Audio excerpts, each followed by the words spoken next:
इस वीडियो को देखने के बाद आप FIA का रनिंग टेस्ट 6 मिनट में पास कर लेंगे। 7 मिनट आपके लिए बहुत ज़्यादा होंगे। आपने क्या पहन के भागना है, आपने क्या खाना है, स्टैमिना कैसे बिल्ड करना है, हर चीज़ मैं आपको बताऊंगी। आप फर्स्ट, सेकंड, थर्ड इन 3 पोजीशनों पे आएंगे रनिंग टेस्ट में। आई गारंटीड यू कैसे ये सारा काम करना है आप बेहतरीन वीडियो पर मौजूद है। चलिए जी स्टार्ट करते हैं। टिप नंबर 1 आपके लिए ये है कि आपने शलवार कमीज़ पहन के नहीं भागना।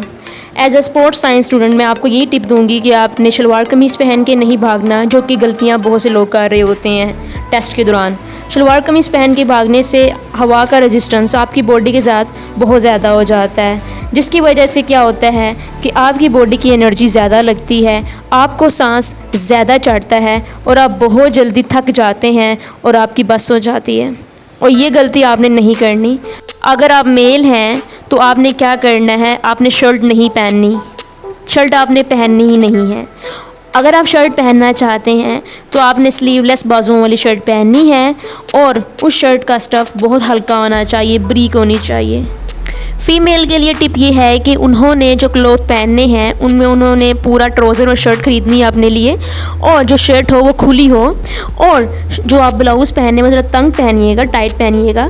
और इसके अलावा जब आप जाएं स्पोर्ट्स की दुकान पे तो वहाँ पे आपको 100 रुपीज़ तक आपको बिब मिलेगी, बिब, ठीक है। आपने उन्हें बोलना है कि मुझे स्पोर्ट्स बिब चाहिए। आपके लिए बहुत बेहतर होगी ये पहनना। आप बिब पहन के भागिएगा तो आप बहुत ज़्यादा मेंटली तौर पर रिलैक्स होकर भाग सकेंगी। आप समझिए मेरी बात को। फ़ीमेल्स के लिए ये मशवरा है कि आप ज़रूर इस पे अमल कीजिएगा।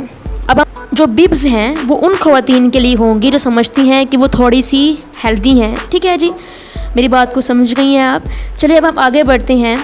नेक्स्ट हमारे पास ये होता है कि कुछ लोग जो हैं जब वो भाग रहे होते हैं कैंडिडेट, तो वो जूती के साथ भाग रहे होते हैं और कुछ नंगे पाँव भाग रहे होते हैं, और ये दोनों जो हैं ये इंतहाई गलत स्टेप हैं। जब आप नंगे पाँव भागते हैं तो आपके पाँव पे छाले बन जाते हैं, और जब आप जूती पहन के भागते हैं तो आप कभी भी आपका पाँव ठीक से फोर्स नहीं लगा पाएगा, कभी भी ग्रिप पकड़ ही नहीं पाएगा आपका पाँव, और आप ज़्यादा देर भाग ही नहीं सकते और आपकी टांगें बहुत जल्द थक जाएंगी। आपने क्या करना है, आपने शूज़ ख़रीदने हैं अपने लिए, और जो शूज़ है ना उनका वज़न हल्का होना चाहिए और वो नरम होने चाहिए और आपके पाँव पे अच्छे तरीके से फ़िट होने चाहिए। फिर आपने क्या करना है, आपने शूज़ जो है ना वो एक दिन पहले नहीं ख़रीदने टेस्ट के। आपने जो शूज़ ख़रीदने हैं ना अपने टेस्ट वाले दिन पहनने के लिए, आपने वही शूज़ पहन के ना तैयारी करनी है। आप तैयारी करते हैं ना जब आपका टेस्ट होता है FIA का, तो आप 1 महीने पहले उसकी तैयारी करते हैं, रनिंग करते हैं, तो आपने वही शूज़ पहन के तैयारी करनी है। ये नहीं करना कि एक दिन पहले टेस्ट से जाके नए शूज़ लेके आने हैं फिर नए शूज़ ही पहनने हैं टेस्ट वाले दिन। उससे क्या होगा कि आपके पाँव की उसके साथ वस्तगी नहीं होगी, शूज़ के साथ आपका पाँव कंफर्टेबल फील नहीं करेगा। एकदम से न्यू शूज़ आप उसको पहना दो टेस्ट वाले दिन, और ना ही आपका बॉडी आदि है उन शूज़ में भागने की। तो ये बहुत इंपॉर्टेंट टिप है कि जो शूज़ पहन के आप टेस्ट वाले दिन भागना है, आपने वही शूज़ पहन के अपनी तैयारी भी करनी है भागने की टेस्ट वाली।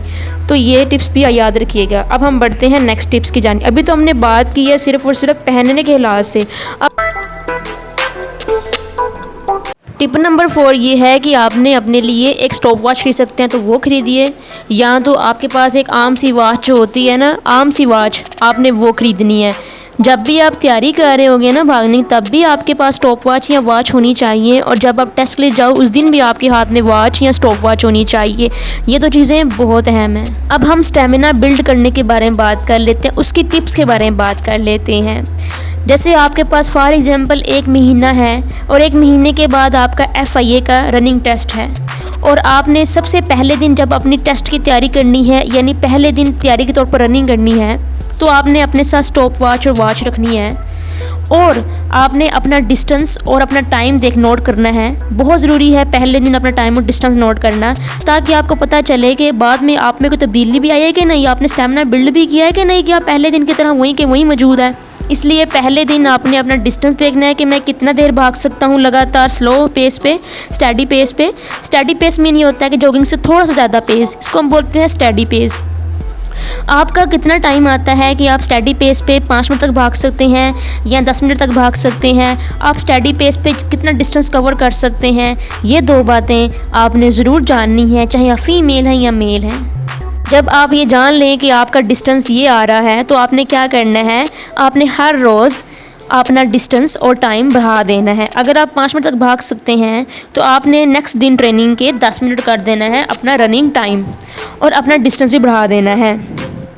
अगर आपके पास 1 महीना है तो आपने क्या करना है, आपने 1 दिन ट्रेनिंग करनी है, 1 दिन रेस्ट करना है, 1 दिन ट्रेनिंग करनी है, 1 दिन रेस्ट करना है। हफ्ते में 3 से 4 बार ट्रेनिंग करनी है और रेस्ट भी साथ करना है। रेस्ट बहुत इंपॉर्टेंट है, जितना इंपॉर्टेंट ट्रेनिंग करना होता है उतना ही इंपॉर्टेंट रेस्ट करना होता है। अगर आप रेस्ट नहीं करेंगे तो आपकी बॉडी जल्दी से स्टेमिना बिल्ड नहीं करेगी। दूसरी टिप ये है कि आपने डाइट कौन सी लेनी है। डाइट बहुत ज़रूरी है। डाइट में आपने कार्बोहाइड्रेट बहुत ज़्यादा लेने हैं। जब हम दौड़ते हैं हमारी बॉडी कार्बोहाइड्रेट इस्तेमाल करती है, ठीक है। जब हम स्लो पेस से भागते हैं तो ज़्यादा कार्बोहाइड्रेट इस्तेमाल करती है।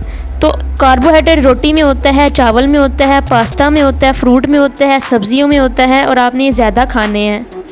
जिस दिन आपका रनिंग टेस्ट होगा आपने उस दिन परोठा नहीं खाना, किसी किस्म का परोठा नहीं खाना, और ना ही आपने घी का कोई भी इस्तेमाल करना है उस दिन सुबह नाश्ते में। इससे आपको सांस नहीं चढ़ेगा दौड़ते वक्त।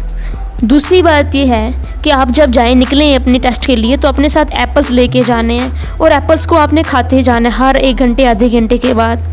बहुत ज़्यादा बेनिफिट होगा आपके लिए बात। और पानी की रिक्वायरमेंट, पानी बहुत ज़्यादा पीना है आपने। क्या आप जानते हैं इस बात को कि सिर्फ पानी की कमी से आपकी परफॉर्मेंस 20% कम हो सकती है। तो जनाब ये तो हो गया डाइट के बारे में, ठीक है। और जब भी आप अपनी ट्रेनिंग कर रहे होंगे ना तो आपने क्या करना है कि ट्रेनिंग करने के बाद 30 मिनट के अंदर अंदर आपने प्रोटीन खानी है। प्रोटीन में आपने क्या खाना है, आपने अंडा खाना है, और होल अंडा खाना है जर्दी और सफ़ेदी समेत। और इसके अलावा आपने चिकन और मीट का इस्तेमाल करना है। हाफ़ kg मीट आपने खाना है या हाफ़ के चिकन आपने खाना है, ठीक है। अब देखिएगा रिज़ल्ट कि आपकी बॉडी कैसे स्टेमिना बिल्ड करती है।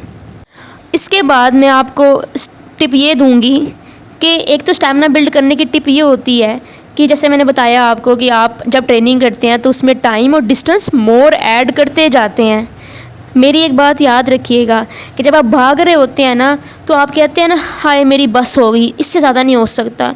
वही लेवल होता है जो कि आपका पीक लेवल होता है। जब आपकी बस हो जाती है और आप जब 6 कदम आगे मज़ीद बढ़ते हैं, वही 6 कदम मज़ीद जो आप बढ़ाते हैं वही आपका स्टेमिना होता है जो फर्दर मोर डेवलप होता है। स्टेमिना बिल्ड करने का एक और साइंटिफिक तरीका ये भी है। एक तरीका मैंने बता दिया आपको कि आपने 1 दिन रेस्ट करनी है, 1 दिन ट्रेनिंग करनी है। जब आप ट्रेनिंग करोगे तो आपने अपना डिस्टेंस और टाइम बढ़ा देना है रनिंग करने का।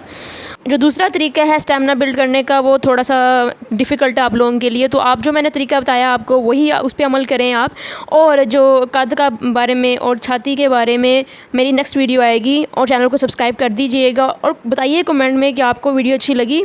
मैंने इसमें जो बात भी की है वो साइंटिफिक की है और कोई बात भी मैंने बोंगी नहीं मारी, ठीक है जी।